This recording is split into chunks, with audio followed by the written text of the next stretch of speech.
Zydus Lifesciences, formerly Cadila Healthcare, has evolved into one of India's top pharmaceutical companies. From a generics powerhouse to an innovation-driven giant, the journey has spanned decades of discipline, reinvention, and growth.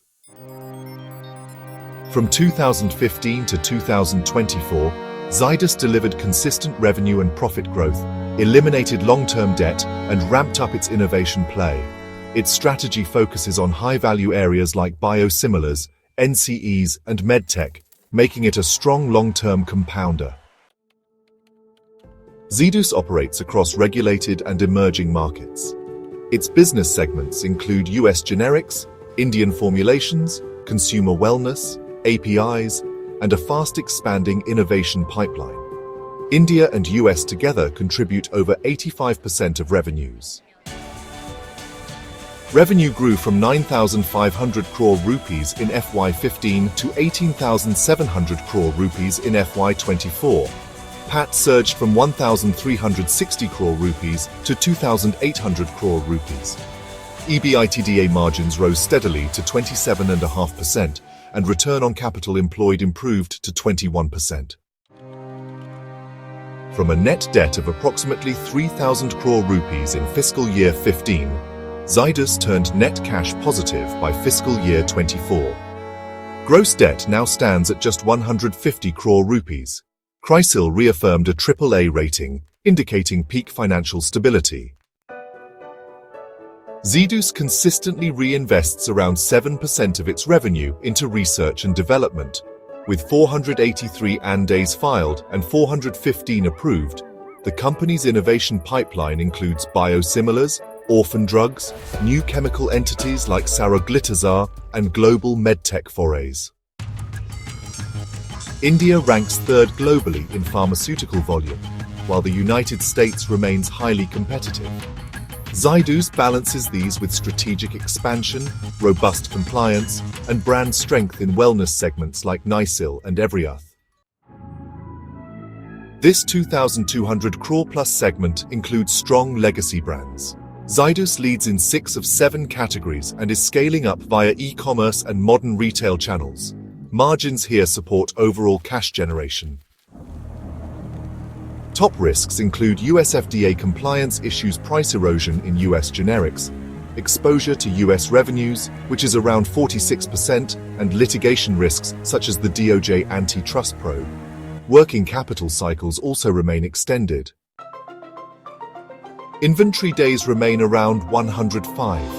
Receivables are slightly high at 115 days. Despite this, Zydus boasts 48,836 crore in net cash as of March 2025 and minimal debt utilization.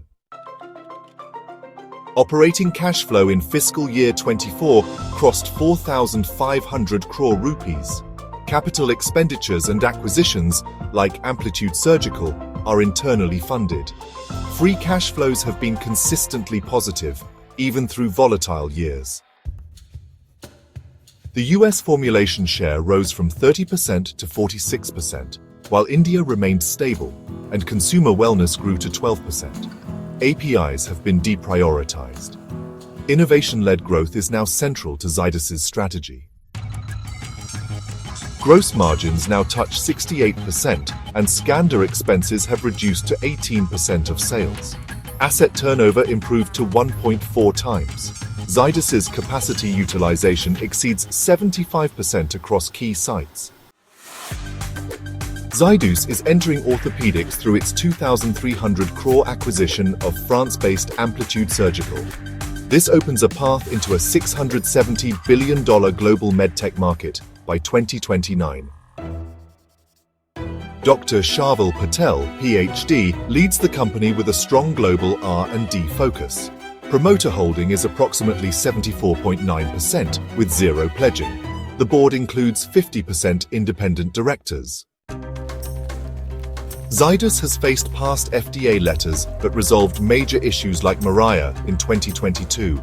The Jarod facility is under remediation. No audit weaknesses or red flags have emerged in 10 years. at a price-to-earnings ratio of 20.35 and a price-to-book ratio of 4.29. Zydus trades at a discount to the industry. Analysts target a price between 1,024 and 1,150 rupees. Despite near-term volatility, the total shareholder return over 5 years is 153%. For the fiscal year 2025, the dividend rose to 11 rupees per share from 3 rupees the previous year. Return ratios remain strong with a return on capital employed at 24.4% and a return on equity at 21.3%. Strong revenue and profit after tax compound annual growth rate, positive free cash flow. No promoter pledging clean governance and growing dividends. Zydus Lifesciences checks most long-term investing boxes. Regulatory risks remain, but innovation-led growth is promising. Thanks for watching. Subscribe for more company deep dives.